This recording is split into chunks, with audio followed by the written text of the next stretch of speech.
Se não existisse o sol, como seria pra terra se aquecer? Bom dia, 18 de agosto de 2021, 9h44, iniciando o terceiro dia do terceiro Encontro Nacional de Fenomenologia, Psicologia Fenomenológica e Filosofias da Existência. Como seria pra terra se aquecer? E se não existisse o mar? Como seria pra natureza sobreviver? Se não existisse o luar, o homem viveria na escuridão. Mas como existe tudo isso, meu povo, eu vou guarnecer meu batalhão de novo. Mas como existe tudo isso, meu povo, eu vou guarnecer meu batalhão de novo. Levou, rapaziada!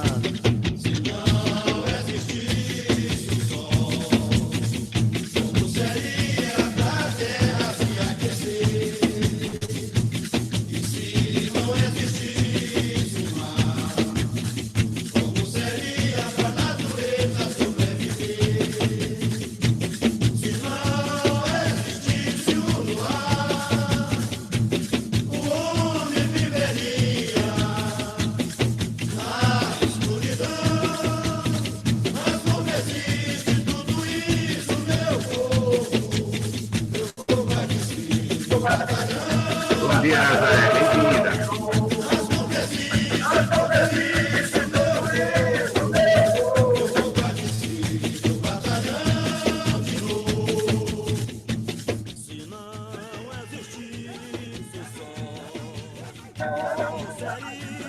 Vamos ouvindo um pouco de música enquanto todos chegam.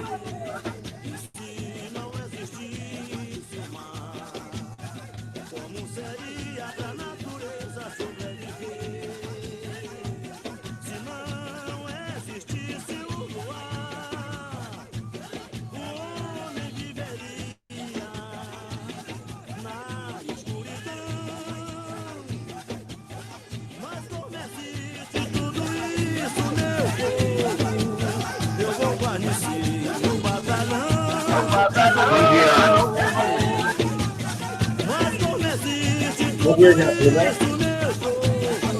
Tudo bom.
Quando o trabalho virou remoto, tentamos levar o escritório para casa. Acontece que não é tão fácil.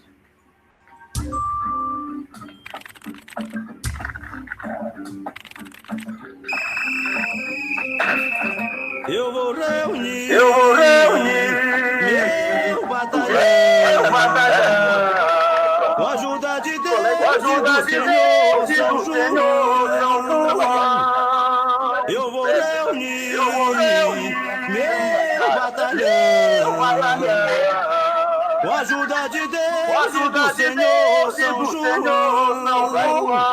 Vou cantar toada, o povo aprender com a força dos índios guerreiros. Eu vou guarnecer. Vou cantar toada, o povo aprender com a força dos índios guerreiros, meu bom vale. Depois, rapaziada. Depois, rapaziada.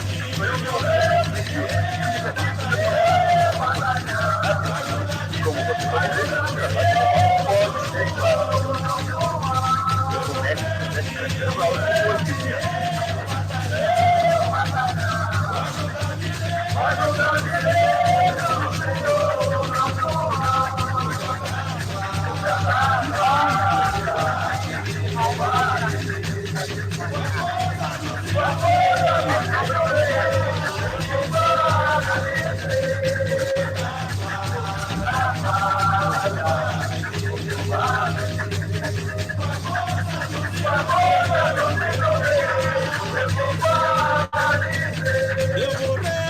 Eu vou reunir meu batalhão, com a ajuda de Deus, do Senhor,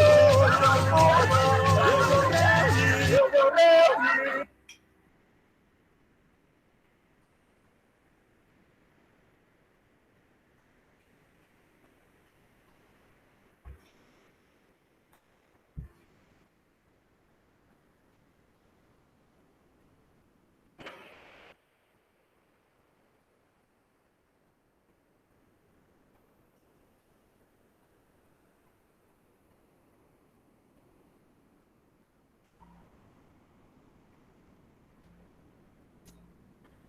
Bom dia, professora Delma.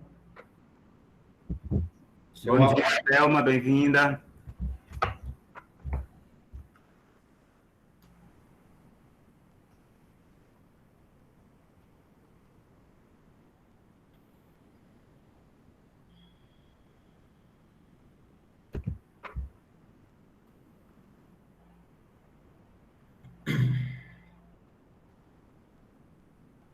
Só mais uns minutinhos a gente começa, tá, gente?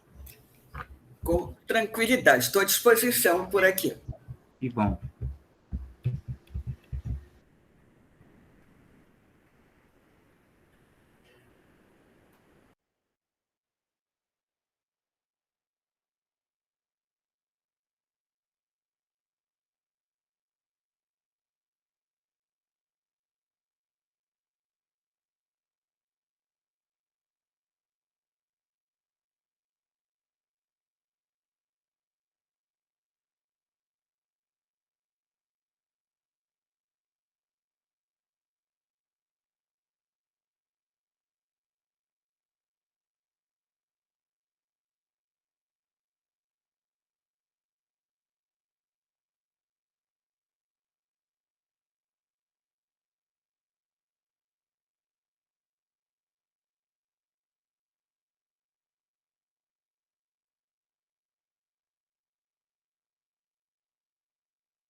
Quem vai aparar?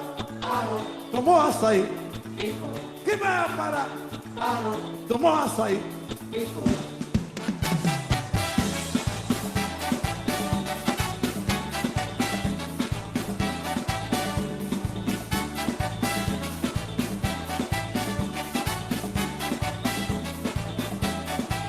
Quem vai aparar? Tomou açaí. Quem vai aparar? Tomou açaí. Não começa a agitação. O Vero fez uma parada na rua 7 de setembro. É a festa de Nil Camarada. O buraco na voz do dia é um folclore popular. Cumprimento a tia Luzia e seu amigo particular. Samba tendo quem são eles e no rancho não posso me emocionar. Quem vai parar? Parou. Tomou açaí? Ficou. Quem vai parar? Parou. Tomou açaí? Ficou. Simão!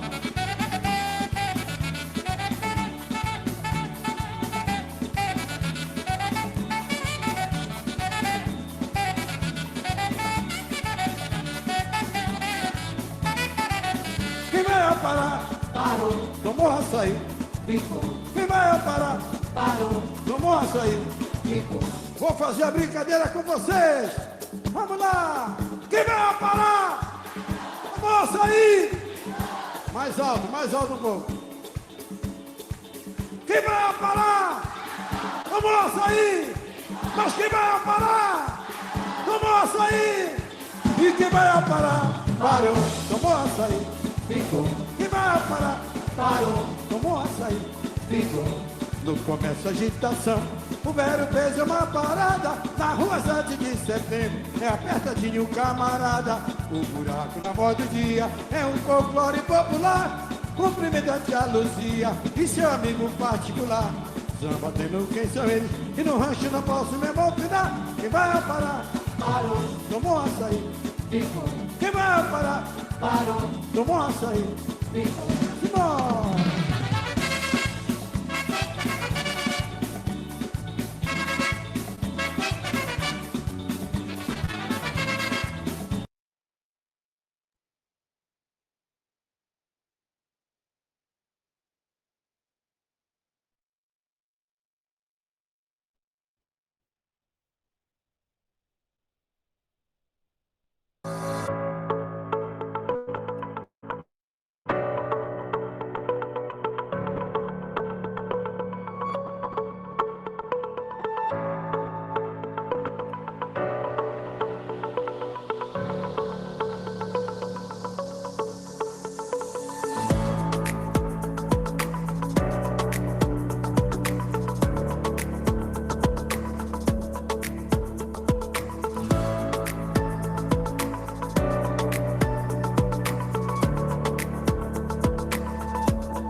Bom dia a todos e todas. 18 de agosto, 10 horas e 1 minuto. Bem-vindos. Coloquei uma playlist especial em homenagem aos colegas paraenses. Acho que já tem mais paraense do que maranhense hoje aqui. Tem que ligar para a galera vir, para a coisa não ficar no desnível. Né, Anderson? Tem a Delma, tem Rafael, tem Nazaré, tem o Ramon. Que bom que estão aqui. Bom, queria de antemão agradecer ao convite que foi feito à Delma, uma parceira de longas datas, uma querida, a colega Nazaré também, da UFPA, aos demais participantes. O pessoal vai chegando aos poucos, porque o trânsito demora um pouco, questão de conexão, cada um vai chegando, pegando seu banquinho. Eu vou passar, às vezes, agora para meu desorientando Anderson, que vai fazer a apresentação da professora Delma, e para que a gente aproveite bem o tempo, eu quero começar no horário apenas com 2 minutinhos de atraso. Tá bom? Bem-vindos, um bom evento. Anderson, com você. Obrigado, Jean. Bom dia a todos e a todas. Gostaria de agradecer à professora Delma por ter aceitado o convite. Agradecer a todos também pela presença, estar aqui no congresso. Eu vou apresentar aqui o currículo da professora Delma, né, resumidamente. a professora Delma do Socorro Gonçalves Pimentel, da Universidade Federal do Pará. Ela vai apresentar hoje a palestra com o título A Existência em Tempos Pandêmicos, Desassossegos, Angústia, Medo de Não Viver e Medo de Morrer. Ela que é titular no Instituto de Filosofia e Ciências Humanas, Faculdade de Psicologia da Universidade Federal do Pará, é orientadora de doutorado e mestrado, é também coordenadora do programa de pós-graduação em Psicologia da Universidade Federal do Pará, também é especialista em desenvolvimento infantil, especialista em psicologia clínica, gestalt terapia e terapia centrada na pessoa. Tem também pós-doutorado em psicologia e psicopatologia do desenvolvimento, pós-doutorado em ciências interdisciplinares da saúde e atua na linha de pesquisa, fenomenologia e teoria e clínica. Antes de passar a fala para a professora Delma, eu gostaria só de dar alguns avisos, né, que ao final, a gente vai disponibilizar para quem quiser dar contribuições, quem quiser fazer perguntas, a professora pode habilitar sua câmera, né, também, durante a fala dela, apenas ficando com o microfone desativado, e ao final também, quem desejar participar, pode habilitar seu microfone, sua câmera, para falar alguma coisa, fazer perguntas e tudo. Também está disponível o chat, eu vou ficar atento aqui, se alguém quiser fazer alguma pergunta no chat, eu vou fazendo as anotações aqui, e ao final eu posso ler e fazer a pergunta para a professora Delma também. Então, nós temos aí duas opções, né? Quem quiser contribuir, quem quiser participar. Vou ficar atento aqui ao movimento no chat. Então, professora Delma, muito bem-vinda, né? Mais uma vez, bem-vindo todo mundo. Agradecer a presença de todos também. Professora Delma, muito bom dia. Bom dia. Bom dia. Eu posso seguir? Sim, pode. Eu fico, assim, achando muito interessante que, com toda a dificuldade que a gente teve em 2020 com a situação de saúde, também a internet, todo esse procedimento tecnológico nos permite isso aqui. Nós estamos próximos, não fisicamente, mas nós estamos com uma proximidade, e isso é muito interessante, manter algumas ações, algumas atividades, isso é muito interessante. Então, minha primeira observação. E a outra primeira observação é comentar com o professor Jean, que eu já disse a ele no privado, que é uma coragem e, ao mesmo tempo, parte de um projeto de trabalho, parte de um compromisso de trabalho, de um compromisso de compreensão do afazer na formação, tanto em docência quanto formação em pesquisa, que resulta neste encontro aqui. Então, isso me faz feliz, que é também uma oportunidade para conversar com vocês acerca do que eu venho fazendo, que aí a gente não fica unicamente pensando, elaborando ou criando modos de dizer, eu faço deste jeito. É preciso socializar, é preciso comunicar. Então, isso, assim, são fundamentos que me fazem aceitar esse trabalho.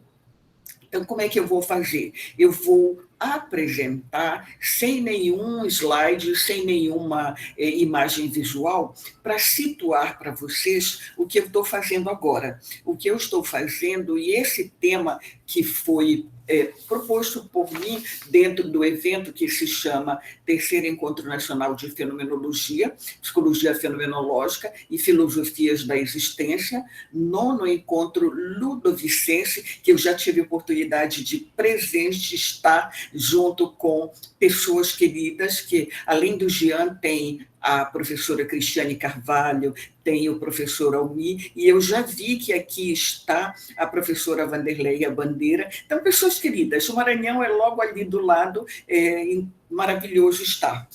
Então, eu vou conversar com vocês. O tema que eu propus é a existência em tempos pandêmicos, desassossegos, angústia, medo de não viver e medo de morrer, situado dentro de um tema mais amplo. Eu estou apresentando o conteúdo de uma reflexão que situa-se dentro de um tema mais amplo que eu apelidei de fenomenologia e interpretação da identidade. E quando eu menciono identidade, eu não estou situando um sujeito específico, eu estou situando os sujeitos com quem eu me encontro, a equipe de trabalho, o grupo de pesquisa se encontra nos contextos onde a gente atua. Neste momento, a gente está no Hospital das Clínicas. Então, quando se fala sujeitos, imagina quem procura o hospital.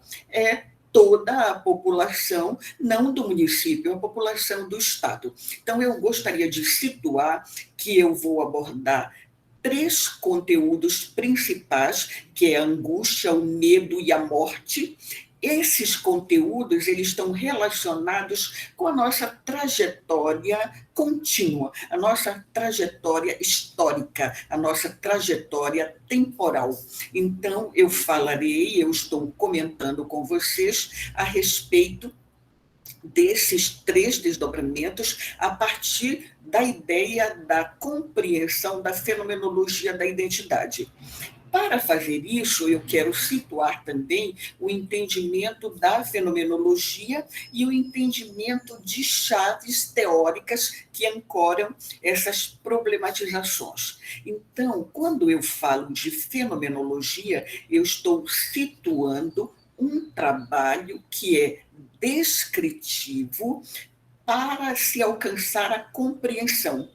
A compreensão e a configuração do sentido. E quando eu falo sentido, eu não estou apontando o singular. É os sentidos que estão presentes nas existências conforme as situações vividas por cada um. Então, é uma dificuldade enorme compreender o sentido, devido uma fundamentação, é que há condições existenciais que eu considero que são principais e condições adjacentes na existência de cada um. E essas condições, elas estão inseridas na cultura. Então, esta é a primeira chave do entendimento fenomenológico do nosso trabalho. É, pela pesquisa e pela clínica, contribuir para que cada sujeito se aproxime da compreensão dinâmica do sentido da sua existência. E isso se dá nesse movimento, nesse diálogo entre o principal e o adjacente. Uma outra chave que eu agrego no trabalho é uma leitura gestáltica. O que significa uma leitura gestáltica? É aproximar da compreensão dos jogos dialéticos que nós vivenciamos também dentro da nossa existência e da nossa cultura. Esses jogos dialéticos, quando eu uso a expressão principal e adjacente, eu posso usar a referência gestáltica figura-fundo, como analogia para compreensão entre nós aqui. É claro que nós estamos num grupo que ele é acadêmico, então, na vida, nós vamos utilizar essas referências, porém, sem este rigor no contato e na comunicação com o sujeito que nós estamos atendendo, que a principal demanda de compreensão de sentido é o sofrimento. Então, eu quero ressaltar que esta linguagem ela é adequada ao nosso trabalho aqui.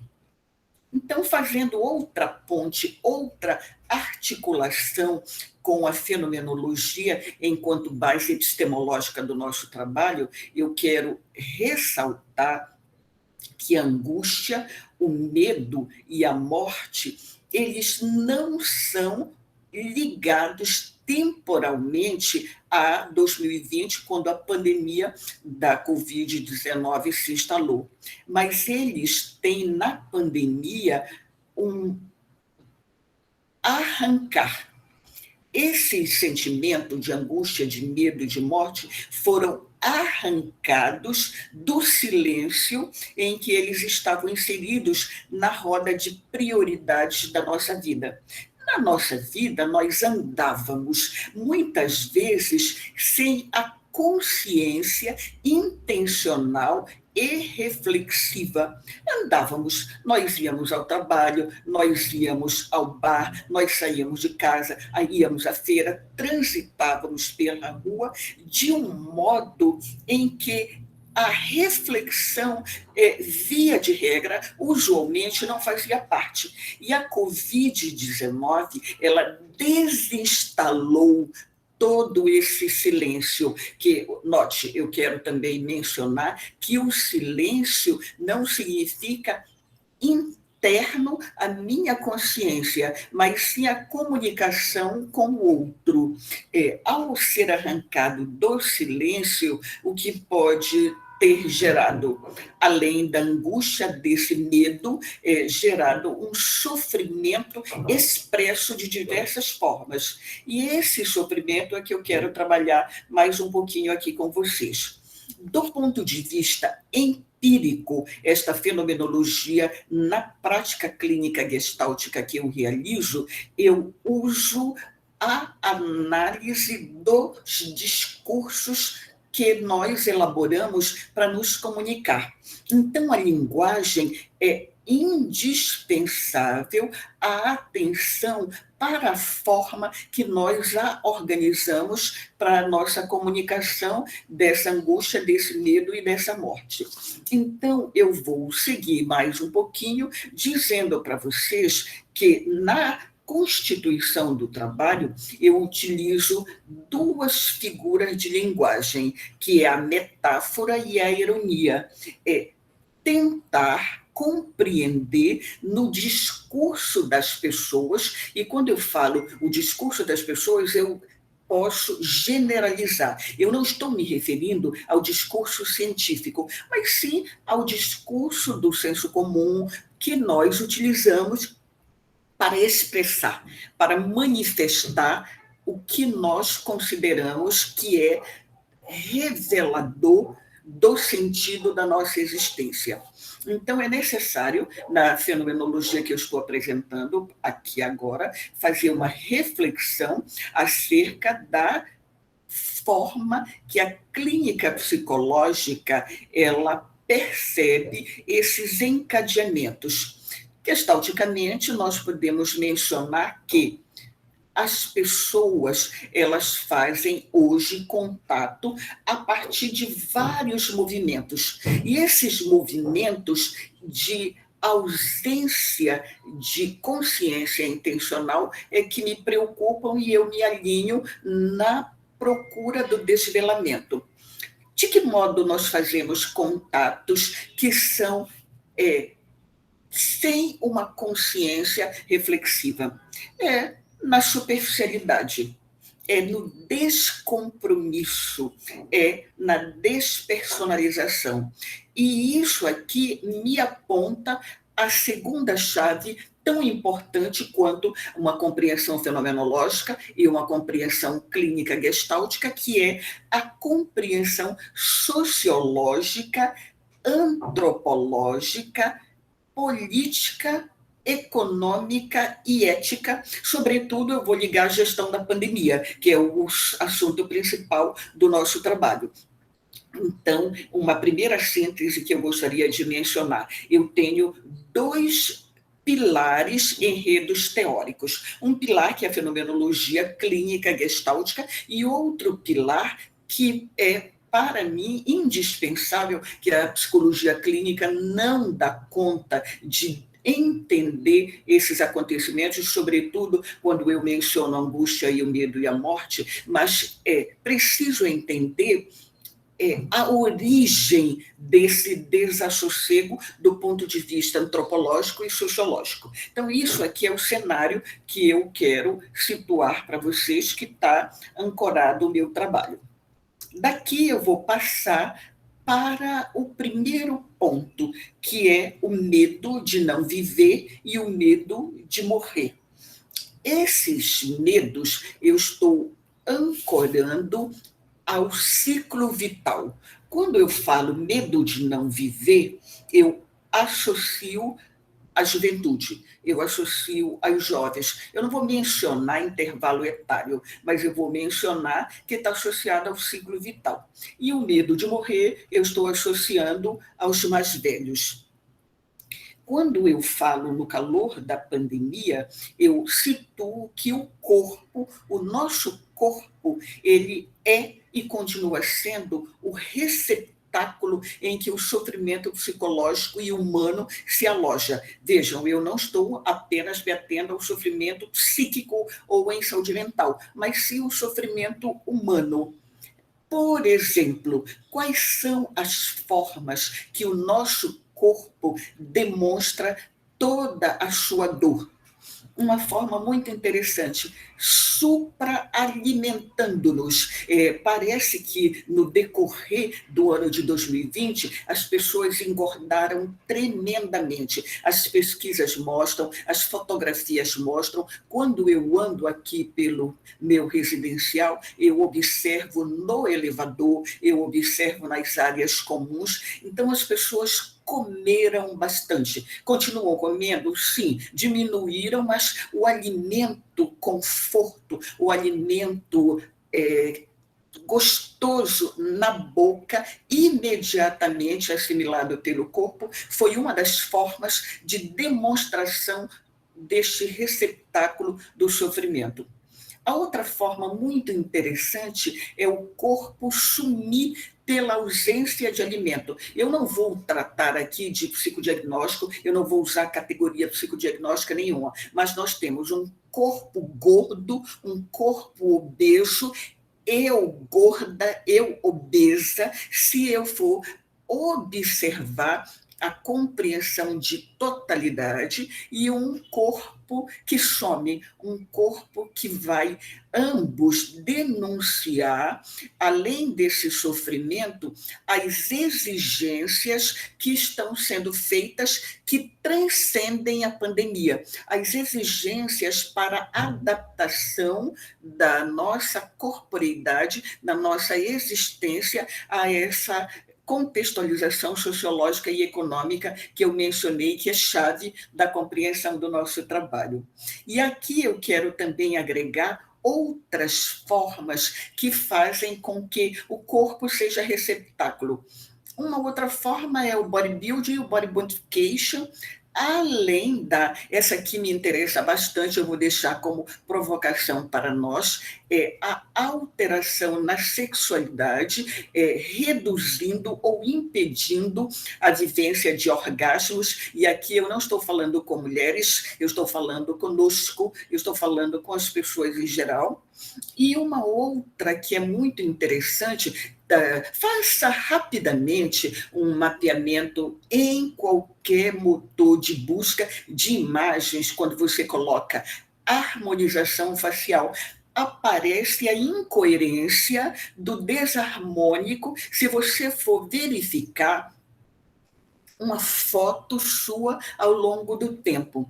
Então, todo este sofrimento, ele não é pandêmico, ele foi retirado do silêncio, ele foi trazido à cena para que nós pudéssemos, então, criar modos de enfrentamento e superação. Então, desassossego e angústia, receptáculo corporal.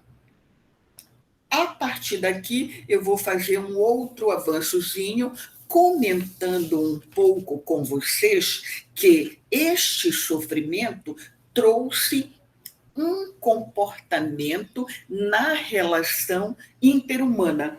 E esse comportamento é também associado à emoção, que foi o aumento da desconfiança. Eu trago isso a partir da observação, repito, no contexto geográfico onde eu vivo e das pesquisas que a gente fez. Que eu, por exemplo, com a parceira Maria de Nazaré, fizemos 2 pesquisas sobre a Covid ano passado, que foi muito interessante. Então, o que é que a gente vê?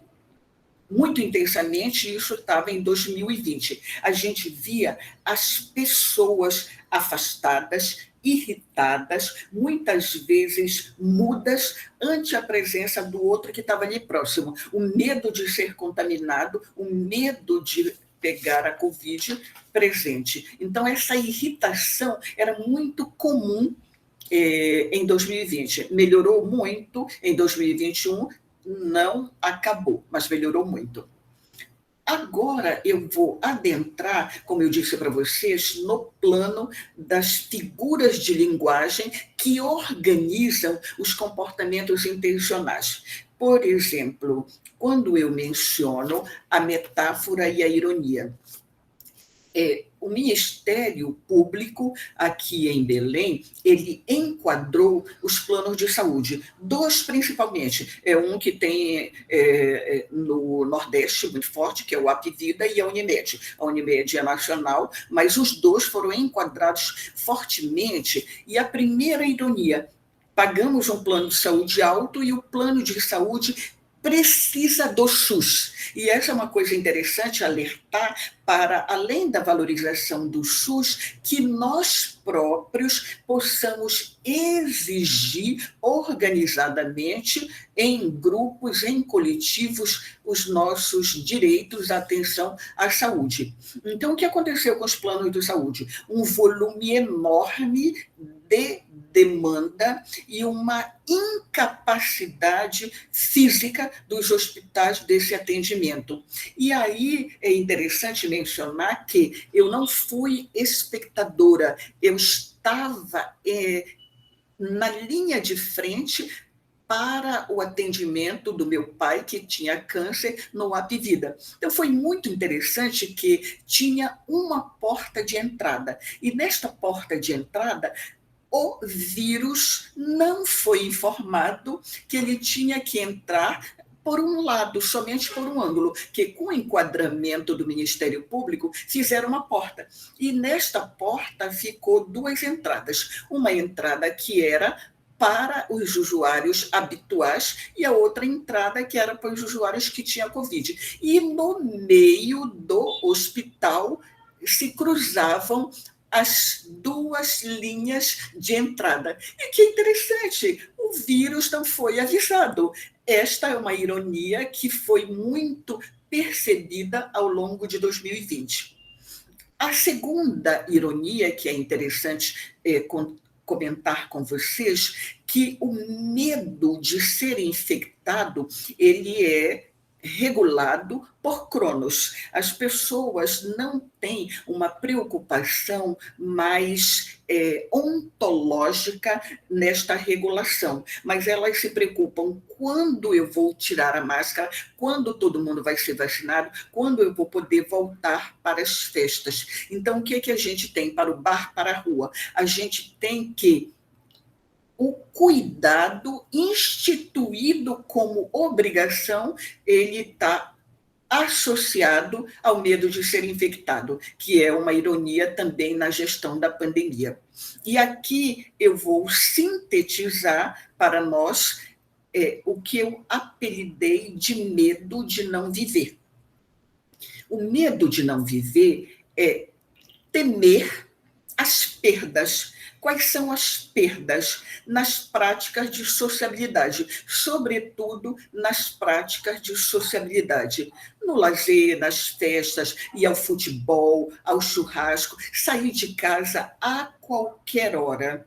E isso muito forte na vida dos jovens. Obviamente que eu não vou dizer, Vandinha, que só os jovens gostam, bom te ver por aqui, que só os jovens gostam de um churrasco, de uma cerveja. Não, mas é muito fortemente ligado à resistência. Não, eu vou de qualquer jeito a uma clandestina. Não, eu vou de qualquer jeito na casa do Anderson comer o churrasquinho que ele me convidou, afinal de contas, é muito gostoso. E aqui o que a gente tem? Uma limitação à temporalidade, ao imediatismo. E aí precede o medo de ser infectado, o medo de não viver. Ora, se eu tenho 20 anos, eu tenho uma estrada enorme para viver. Eu não quero morrer agora. Mas se eu tiver que morrer agora, já que esse vírus está aqui do meu lado, eu vou chutar o pau da barraca, eu vou para a rua mesmo, eu vou colocar a máscara como se eu tivesse papeira. Eu não tenho que adaptar a minha respiração, que é muito difícil. Então, eu vi, e eu quero depois que vocês me digam, se muitos das pessoas ao redor usavam máscaras no pescoço, que é o apelido da máscara papeira. Então, muito fortemente, o medo de não viver. Se é cronológica no Brasil, a possibilidade de viver estimadamente 70, 80 anos com qualidade de vida, mesmo que eu esteja consciente que há um abismo enorme de classe e economia neste país, ressaltado por todo esse conjunto que a gente vive e ainda está presente. Um outro medo muito importante ligado ao não viver do jovem é o negacionismo, reflexo da gestão política, sobretudo na esfera federal, que vocês conhecem muito bem. E um outro ponto importantíssimo foi a decisão política da esfera federal de impor um isolamento vertical seletivo. E aqui, culminando tudo isso, a gente tem o quê? Uma representação social da onipotência que o jovem tem. Comigo não acontece, só na casa do vizinho, aqui em casa não. E a gente tem milhares de exemplos de pessoas com negacionismo, com mortes dolorosas em sua própria casa. Isso eu não preciso dizer, que todos sabemos. Então, esse é o meu primeiro desenho, a minha primeira síntese do medo de não viver, do medo de morrer. Em relação aos idosos, a gente tem uma situação gravíssima, uma situação que no país é muito comum, mas ela é gravíssima, que ela retira os idosos do lugar da tomada de decisão, tanto no contexto público quanto no contexto privado. E, ao mesmo tempo, quando eu mencionei o cuidado como uma carga, ela traz para os familiares, traz para as mulheres, traz para as cuidadoras uma tarefa que muitas vezes é romantizada, a gente nem se dá conta. Vamos um exemplo. Se eu vou carregar um corpo morto sozinha, por mais que este corpo morto tenha emagrecido tudo e ficou um esqueleto, sozinha eu, Adelma, não consigo. Isto aconteceu com o meu pai. Foram 4 pessoas para carregar um corpo pesado, um corpo com esqueleto pesado. E, ao trazer isso, eu não trago novidade, mas eu quero desromantizar a ideia do cuidado. Cuidar é difícil, cuidar é pesado. E aqui eu já faço uma pequena associação, sem trabalhar, apenas para mencionar que tem uma linha de orientação no meu trabalho, que é a reflexão sobre o cuidado solicitude e o cuidado cansaço. Isto aqui é orientado tanto pela fenomenologia heideggeriana, quanto pelas reflexões dos teóricos pós-modernos da antropologia. Aqui é só para anunciar. O que é mais importante colocar é desromantizar. Então, a gente tem movimentos bem distintos para o idoso e para os jovens. E aqui eu vou fechar a compreensão do medo, como eu mencionei, do medo de não viver e do medo de morrer, passando para a reflexão a respeito da angústia. A angústia gerada na pandemia, que está num horizonte macro que não pode ficar de fora apenas pela análise psicológica, que é o impacto da crise sanitária mundial, e esse debate que não se fez, ele foi muito imposto e alimentado pelas fake news, que é entre o cuidado horizontal, seletivo, e, aliás, o cuidado horizontal generalizado ou o isolamento vertical seletivo.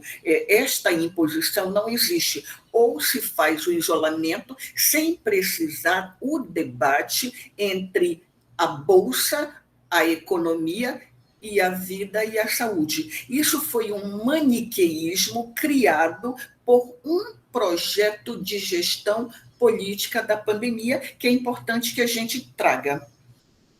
A partir daqui, nós vamos comentar sobre as bases da sociabilidade no século XXI, que nelas está, além da morte física, um engendramento da noção de catástrofe, de dor e de sofrimento na vida concreta. Eu tenho quantos minutos a mais para fechar, Anderson?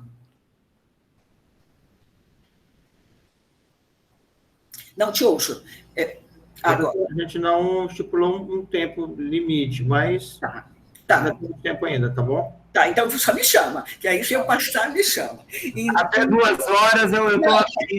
Não exagera, não exagera. Esse engendramento precisa associar as antinomias que são provocadas. Respirar é viver. A pandemia, o coronavírus, não me permite respirar. E eu estou falando do respirar enquanto ato concreto e ato físico, e do respirar metafórico, que quando alguém está estressado, cansado, para se desvincular um pouco destas pressões do dia a dia, pode usar a metáfora do respirar pegando o seu jatinho e indo jantar lá na Itália. Isso cabe para nós? Para mim, não cabe. Então, o respirar concreto é uma necessidade da vida. Porém, os impedimentos, eles geraram desamparo psíquico. As pessoas, embora tenham notícia da peste, da epidemia da peste, mas é uma notícia muito distante. Nós não vivemos, os nossos avós não viveram, os nossos pais não viveram, então a referência que se tem era nenhuma. Embora a ciência muito adiantada na resposta a propor a vacina, ainda assim as referências do temor, já que respirar é um meu precioso caminho de manutenção no horizonte, ele está afetado. Então, a gente tem, com isso, além do desamparo psíquico, o luto. E o luto não é por morte, o luto é pelas perdas, como eu mencionei ainda há pouco, as perdas do não viver, as perdas em estar com o outro. E também um incremento na desigualdade, um incremento na pobreza, um incremento na miséria social, cujas respostas se deram por campanhas de grandes empresas, mas que são respostas episódicas, pois elas não instalam a ontologia do cuidado, uma resposta provisória. A Band fez recentemente a campanha do alimento junto com a CUFA. Importante, eu não tenho dúvida nenhuma, mas é episódico. A solidariedade, ela não pode ser uma medida, e sim um valor que organiza as relações. Daí a sua ausência ou a sua apresentação em movimentos estanques. E aqui a gente tem a fome regulada por essas campanhas. A fome, ela é pela filantropia uma abordagem, e a fome não é filantropia. Embora eu não seja religiosa, mas eu conheço nas histórias da família o que a mão direita faz, a esquerda não mostra, a esquerda não conta. Se você doa algo a alguém, você não doa para se promover. E a gente tem a mídia como referência de solidariedade e não a necessidade humana de ter direitos respeitados como equidade. E isso vai trazendo a mendicância. Vocês sabem, eu não preciso trazer nenhum exemplo, que pessoas formadas, pessoas com curso superior, sem trabalho, e as pessoas mendigando. Além da mendicância, a gente tem muito fortemente, no quesito medo, a dialética entre a morte social e a morte física, que esse é um medo tamanho. Eu não existo aos olhos do outro. Com isolamento social, por mais que você se valha da internet e das redes sociais, diminuiu profundamente. Na minha lista, eu tinha 500 contatinhos e contatos, caiu para 5. Isso é um exemplo bem genérico para a gente ver que a morte social continua rondando o nosso horizonte. Porém, no plano da vida comum, afeta profundamente as classes populares e as classes médias. É interessante que, se a gente for avaliar qual é a minha, aspas, classe social, tá bom, eu estou na classe média. A classe média, tanto quanto as classes populares, ela impactada pelo cenário pandêmico, pelo desemprego, pela procura do seguro social, das políticas governamentais. Nós tínhamos, em 18 de agosto de 2020, 18 milhões de pessoas se valendo desta busca. E um outro contingente que nós, enquanto psicólogos e enquanto categorizadores, eu não quero só criticar os psicólogos clínicos, mas enquanto categorizadores que precisam de referência para este entendimento da vida humana, nós criamos uma outra categoria que é o desalentado. O desalentado, que é chamado de nem. Não tem trabalho, não tem expectativas, não tem motivação, fica-se aproximado de uma paralisia perceptiva de saídas. Não tem saídas. Então, se não tem saídas, eu estou desalentado. E aqui a gente vê novamente as mulheres, as mães, as avós, nos grupos sociais mais pobres, tentando segurar essas pessoas, motivar essas pessoas para uma retomada da vida. E isto não é fácil. Do ponto de vista dos efeitos macro e sociais, nós temos duas esferas, além do trabalho, nós temos a saúde e a escolaridade / educação. Aqui eu não quero me limitar ao âmbito exclusivo da instrução. A gente fala também no horizonte da educação. A gente teve perda do plano de saúde, perda da escola particular, dificuldade não só tecnológica com o uso do ensino online, síncrono ou assíncrono, mas dificuldade em ter um plano de dados. Aqui na Universidade Federal do Pará foi realizada uma política pública para doação de tablet e de plano de dados. Hoje nós estamos na bandeira verde, que isto amplia o trânsito das pessoas dentro da universidade. Aí eu me pergunto, quando a política pública vai acabar? Que os nossos alunos eles iam para o espaço da sala de aula para usar o Wi-Fi. Com o plano de dados, eles usam o plano. Daí, muitas vezes, não poder utilizar a câmera aberta, porque o consumo do plano de dados ele é imenso. Porém, eu me pergunto, a política pública, quando ela acabar, ela vai restar o quê? Então, são questões que eu vou deixar aqui para o nosso trabalho. Do ponto de vista da política, da gestão da Organização Mundial da Saúde, ela menciona a importância de atentar para os efeitos em saúde mental. Um deles é a precarização do horizonte da corporeidade, que se manifesta em duas dimensões, a depressão e a ansiedade. Então, isso aqui é o cenário que a gente está vivendo, que eu não estou trazendo novidade, eu estou trazendo para vocês o modo como eu organizo a minha produção do conhecimento. E aqui, talvez, alguma informação eu posso dar enquanto chave teórica. Eu quero mostrar para vocês, este é um dos autores que eu trabalho, que é o Le Breton, e eu quero comentar um parágrafozinho que ele traz no preâmbulo, que ele é muito interessante para demonstrar esse mal-estar e sofrimento. Ele diz assim: às vezes nossa existência nos pesa. Ela nos pesa no sentido de nos tornar o nosso próprio dono e prestar contas a nós mesmos face ao desmantelamento do vínculo social.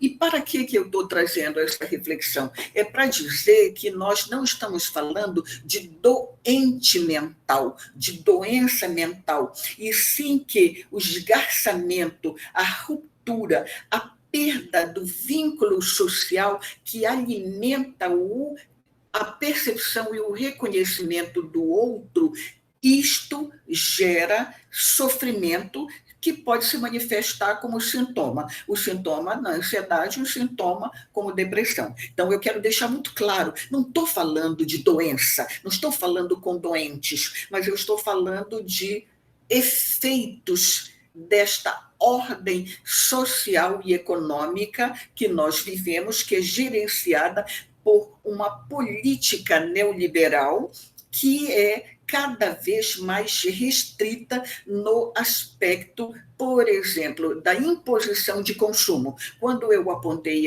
no iniciozinho a transformação gerada pela desarmonização facial, que eu prefiro do que a harmonização facial, a gente tem uma imposição de modelos de corpos e de pessoas. Tudo isso é gestão da pandemia, tudo isso precede a pandemia, tudo isso foi arrancado da pandemia. Passarei agora, já que eu vou me aproximando, passa depressa, dá 11 horas, eu vou me aproximar de algumas contribuições do ponto de vista de intervenções clínicas. Essas intervenções clínicas visando recolocar os sujeitos, recolocar as pessoas no contexto de produção da relação de comunalidade e não da relação de exploração, não da relação de abuso, não da relação de uso do outro. E a base, só consigo enxergar uma base, é o agir ético, que o discurso ele é importante, não tenha dúvida, como referência orientadora, mas não é suficiente se eu não saio da minha casa e vou refletir com o outro o que está acontecendo. E isso só se dá pelo agir ético. Uma referência que eu coloco neste trabalho, que ela é antiga, porém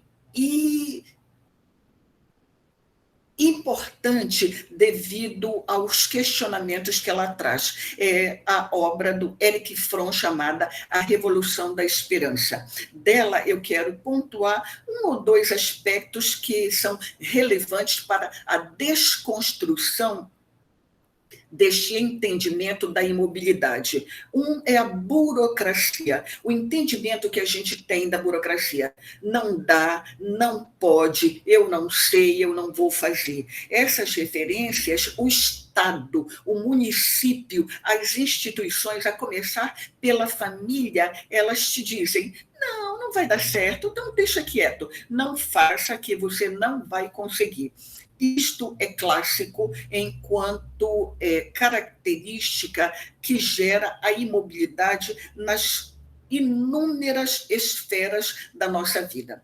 Uma outra característica, além da burocracia, é a passividade. Alguém te diz, você não pode, e você escuta e introjeta na linguagem psicológica, você introjeta na linguagem gestáltica, Wanda, você guarda aquilo dentro como um ajustamento deliberado e você torna aquilo premissa que orienta a tua personalidade. Então, quando você faz isso, você faz a remissão da coragem. E aí a gente tendo para nortear a nossa relação, a burocracia e a passividade, a consequência para a esperança é a alienação. Nós nos alienamos da esperança. E, do ponto de vista existencial, nos desresponsabilizamos pelas escolhas e pelas mudanças necessárias na nossa vida.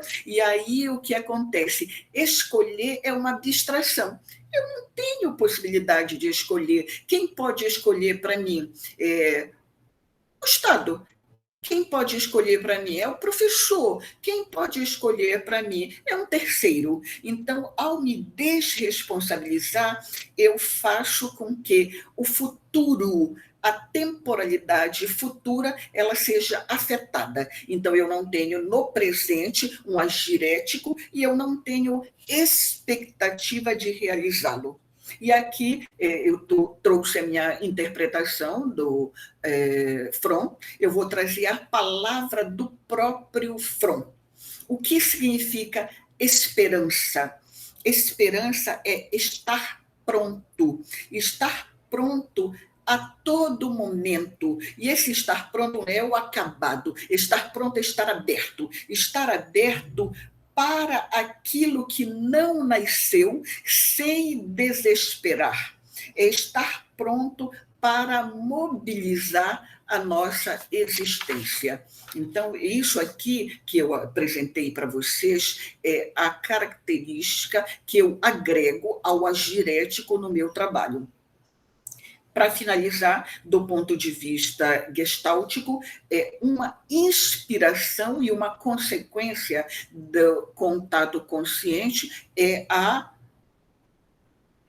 percepção da sua existência autônoma e a percepção da existência do outro. Como é que isso se dá? Se dá a partir do momento em que eu vejo e sou visto. Se dá a partir do momento em que eu sou respeitado e respeito. Se dá a partir do momento em que eu agrego outras referências para a compreensão que a Gestalt é limitada, não dá conta.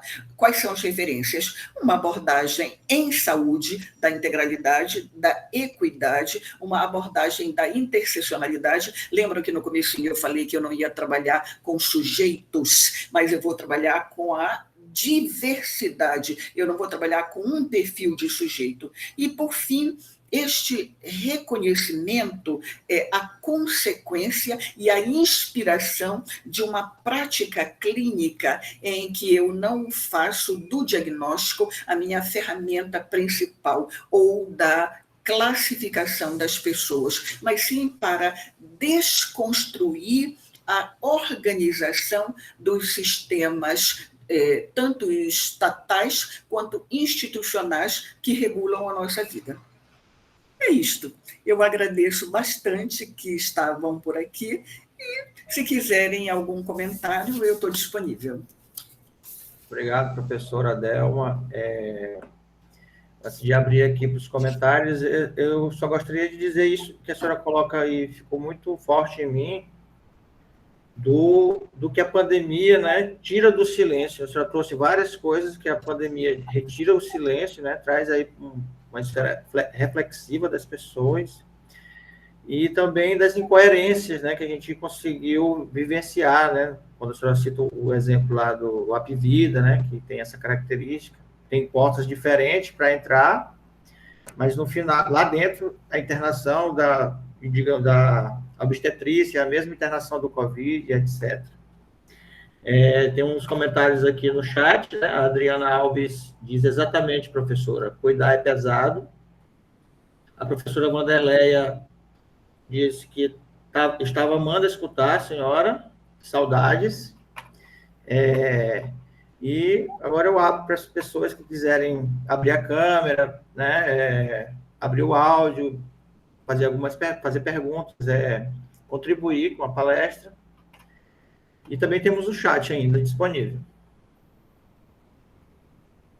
Anderson, só lembrar pessoal que tem a mãozinha, então para cada um que for perguntar ou fazer um comentário, clica na mãozinha, porque aí fica mais fácil da gente abrir a fila e ver. Bem lembrado, professor.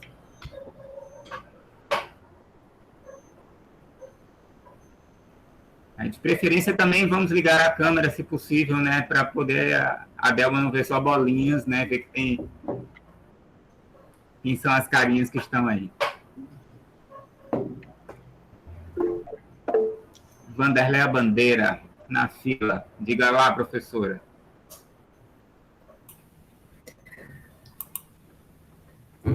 Bom dia a todas, todos. A Delma, querida, muito bom te escutar. Eu escrevi ali no chat, né, que eu estou amando te escutar. Faz tempo que eu não te escuto e a tua fala sempre é muito carregada de sentido e significados para mim de uma forma muito figural, assim.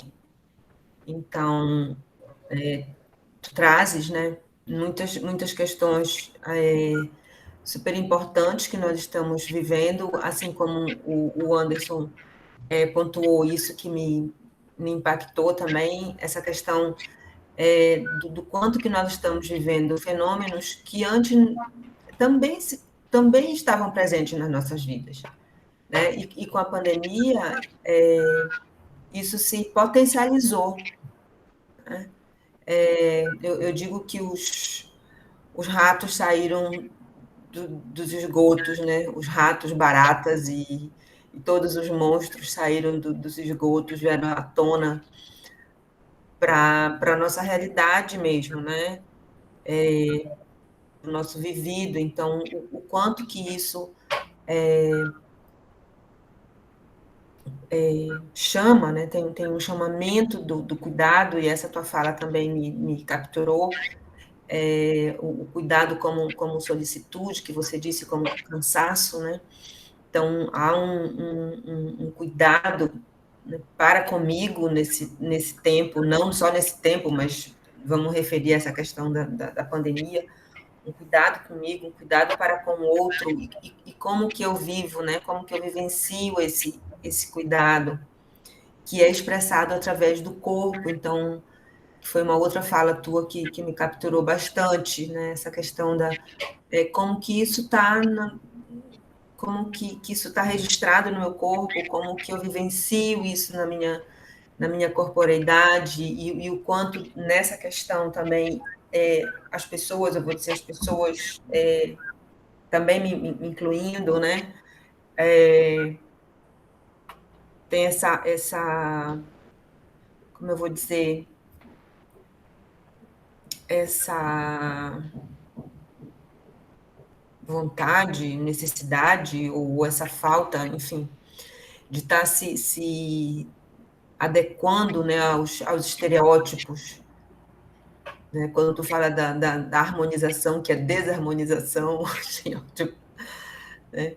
Essa desarmonização, o quanto que nossos corpos mudaram, né? Ficou gorda, ficou magra, ou então o quanto que a questão também dos sintomas estão revelados no corpo. Então, essa questão do cuidado e da corporeidade, e da questão da presença, vou colocar aqui entre aspas, e da falta de políticas públicas em relação a tudo isso que nós estamos vivendo. Assim, foram temas que me capturaram bastante na tua fala. Quero te parabenizar, né, e pelo teu trabalho, né, e pela tua pesquisa em relação a essas questões. E muito bom estar com você agora, assim, saudade. Como é que faz, Anderson? Quer falar várias, aí depois eu comento? Como é que faz? A senhora pode comentar, professora, se a senhora sentir vontade assim, pode esperar. Tá. São duas questões, Wanda, que eu gostaria de trazer para deixar para nós aberto o cenário da reflexão e o cenário também de que eu não enxergo uma resposta pronta.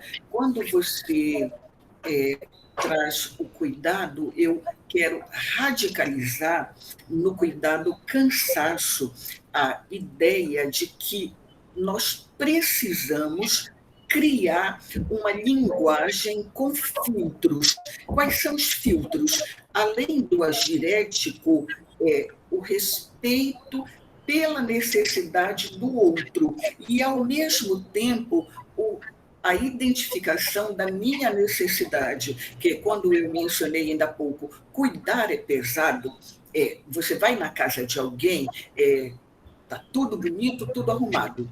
Você não se pergunta quem fez, apenas você usufrui daquele espaço que está limpo e agradável. Mas alguém fez. Alguém quem? Uma mulher.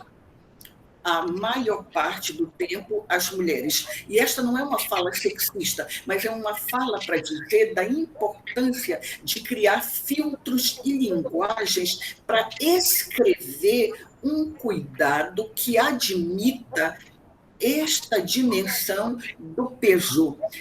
Por outro lado, eu não posso unicamente mandar para a ponte que partiu ou mandar chutar o pau da barraca. Não faça. E aí nós ficaremos habitando espaços com sujeira, com condições sanitárias inadequadas. Então, quando eu quero trazer isto, para dizer que eu não sei qual é a linguagem, eu sei o que precisa entrar no caminho, a exclusão da agressão, não é da agressividade, é da agressão que se vê muito comum nas redes sociais, e quando alguém no início da pandemia te olhava de uma forma a te questionar, isso eu vi muito presente na ausência das máscaras. Então, a agressão não é a linguagem, mas eu também não sei quais as escolhas do ponto de vista linguagem a gente precisa. Esse é um trabalho que não é meu, ele é um trabalho nosso. O que eu sei é que este mundo, como nós estamos habituados, para mim ele tem que ser abandonado enquanto estruturas de referências, de norteamento da vida e das relações. Não serve para mais nada. Então, eu quero deixar mais essa reflexão para nós.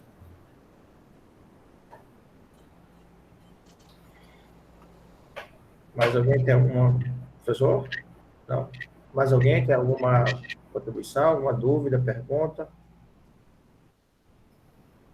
Ou sua experiência também. Uhum.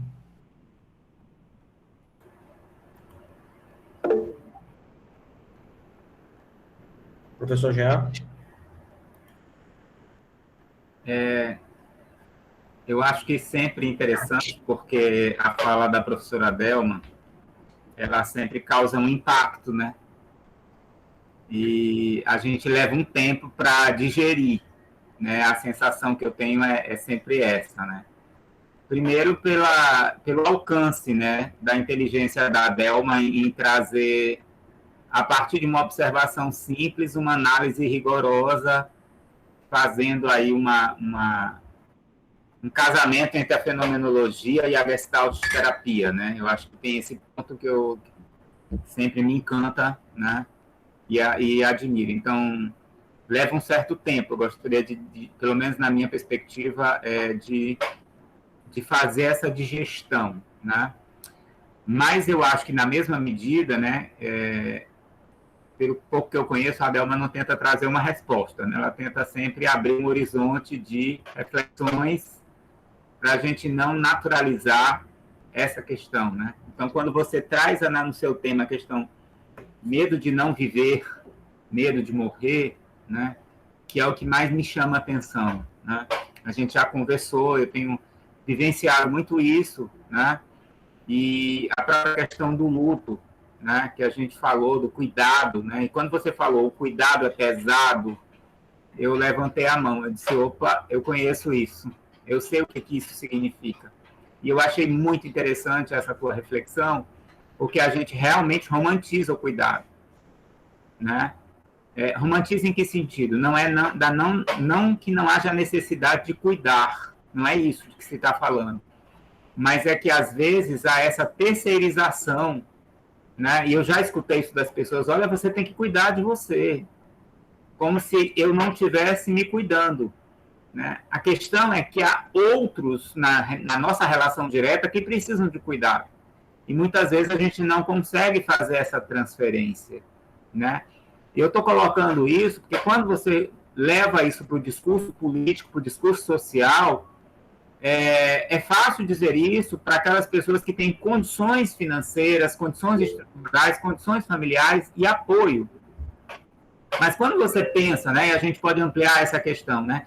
Você pensa, e eu tenho amigos que durante a pandemia, pela profissão que ocupam, eles tinham que trabalhar, porque se eles não trabalhassem, presencialmente, eles não garantiam a sua renda, e isso traria uma série de problemas, e um deles seria, eu não consigo dar conta, não consigo cuidar do outro, que eu tenho a responsabilidade. E isso me afetou muito na época, porque eu fiquei em trabalho remoto. Com todos os cuidados, não é agradável, não é fácil. Eu tenho trabalhado o quíntuplo do que eu trabalharia no presencial, porque a nossa vida privada é invadida. Então, é o Google Meet, é o celular, é o e-mail, é o para hoje, são reuniões simultâneas, é você organizar. Já desse eu fui preparar uma aula, eu passei quase 15 horas para preparar uma aula de 1h40. Eu falei assim, o que é isso?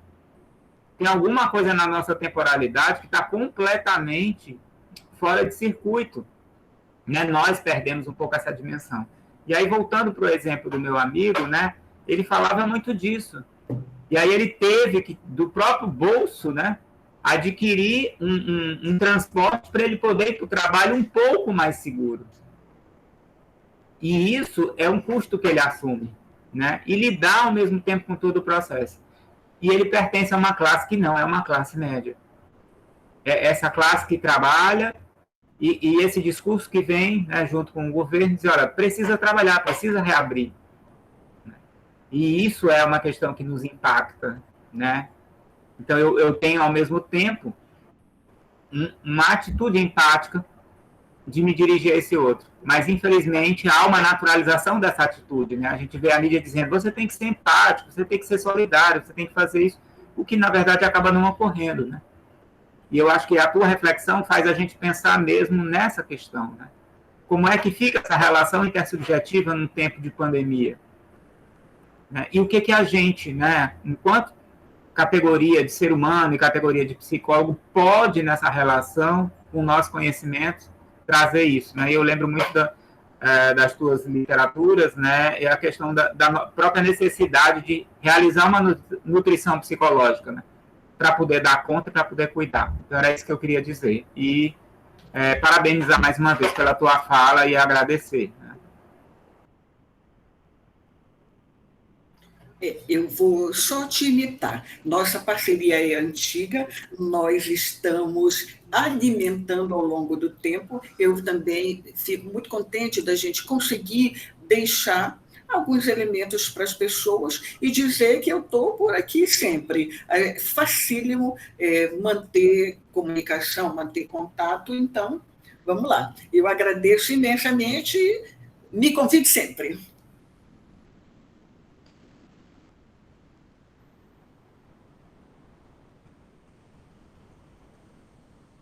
Obrigado, professor Jean.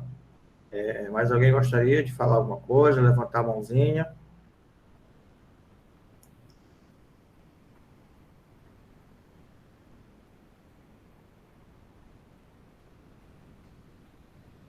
Então, mais ninguém. eu queria falar um pouco aí na linha do que o professor Jean falou também, professora Delma, do seu título, né, da sua apresentação, que já capta a gente, né, já captura, né, e a sua proposta não é de dar respostas, né, na sua fala, mas elucida o título, né, a gente é capturado pelo título, né, não, medo de não viver e medo de morrer, né, conforme o professor Jean apontou. E aí, a sua fala, né, a senhora traz a questão da metáfora, a ironia, né, das incoerências e desse desvelamento, né, das coisas que estavam silenciadas antes da pandemia. E estamos vivendo isso aí agora, né? Nesse sentido, eu gostaria de apontar também. Foi uma coisa que me chamou muita atenção, o título da sua palestra. Eu espero, Anderson, que eu tenha cumprido o que eu me propus. O que eu me propus era trazer alguns elementos para que a gente pudesse pensar questões que são antigas, questões que elas estavam unicamente silenciadas dos espaços públicos. Elas eram e continuarão sendo debatidas, mas em nichos. Agora, a gente não pode mais ficar em nicho que não se trata unicamente de uma crise sanitária, mas sim do que se quer enquanto projeto de vida humana. Esta é a grande questão que é figura e fundo do nosso debate, a condição humana afetada, e é nela que nós precisamos escrever pistas concretas na empiria dos nossos relacionamentos. Então, eu espero que eu tenha contribuído para que a gente possa seguir nessa caminhada. Aí agradeço. Se não tem mais nenhuma colocação, eu vou e outra hora a gente se fala. Certo. Muito obrigado, professora. Nós que agradecemos.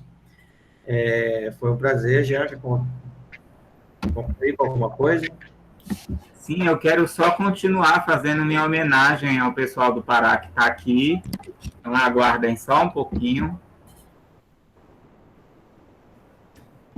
Tem paraense, cada um aí com a sua tigela de açaí, que eu já vi.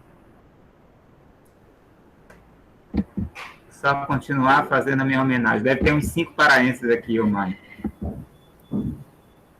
Eu acho isso um abuso. Acho melhor, entendeu? Eu acho um abuso para sair uma hora dessa aí para a pessoa que está longe do Pará. Disse, não é um malvadinho, né? O que é Delma? É malvadinho, né? É, malvado mesmo. E depois ele vai te laçar com a Jussara.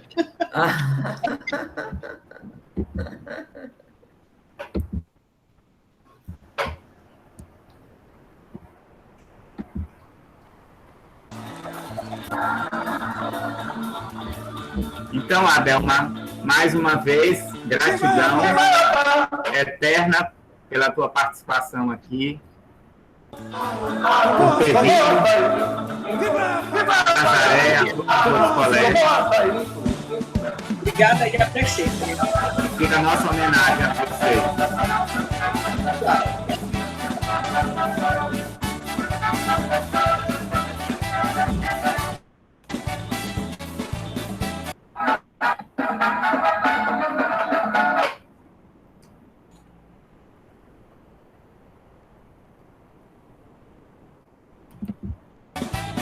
Quem vai ao Pará? Tomou açaí. Quem vai ao Pará? Tomou açaí. No começo agitação, o velho fez uma parada na rua 7 de Chora, Vanderleia, chora. buraco na voz do dia, é um folclore. Que Jean? Cumprimenta a tia, e seu amigo particular. Combatendo quem são eles, e no rancho na voz do quem vai ao Pará? Tomou açaí. Quem vai ao Pará? Tomou açaí. Simão!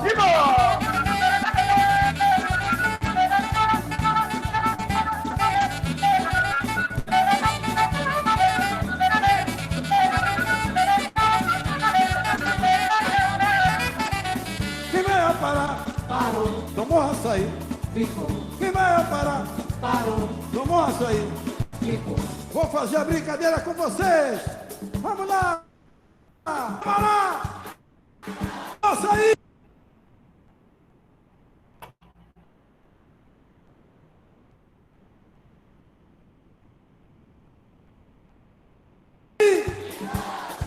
Mais alto um pouco.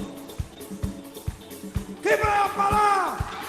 Aumentou a saudade. Mas quem vai parar? Tomou açaí. E quem vai parar? Parou. Tomou açaí. Ficou. Quem vai parar? Parou. Tomou açaí. Ficou. No começo agitação, o velho fez uma parada na rua 7 de setembro, é apertadinho camarada. O buraco na voz do dia é um folclore popular, cumprimentante a Luzia e seu amigo particular. Samba tendo quem são eles, e no rancho não posso me emocionar. Quem vai parar? Parou. Tomou açaí. Ficou. Quem vai parar? Parou. Tomou açaí. Ficou. Simão.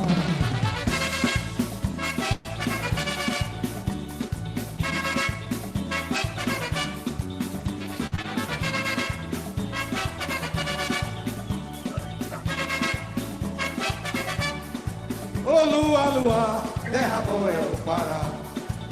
Ô lua, lua, terra boa é o Pará. Vou falar de Belém, do meu Belém do Pará.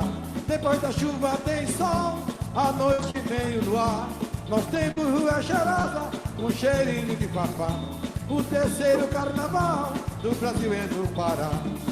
Tem mangueiras frondosas, garotas negócios no Largo da Sé.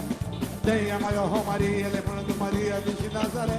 E o nosso artesanato, nosso teatro, pura perfeição. Meu carimbo mensageiro, que alegra a multidão.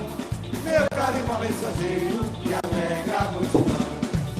Ô lua, lua, terra boa é o Pará. Ô lua, lua, terra boa é o Pará. Eu vou falar de Belém, do meu Belém do Pará. Depois da chuva tem sol.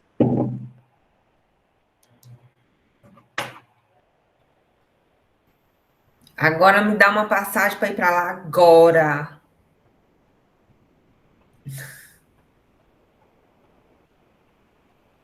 É o que, Vanderlei? Me dá uma passagem agora para ir para lá.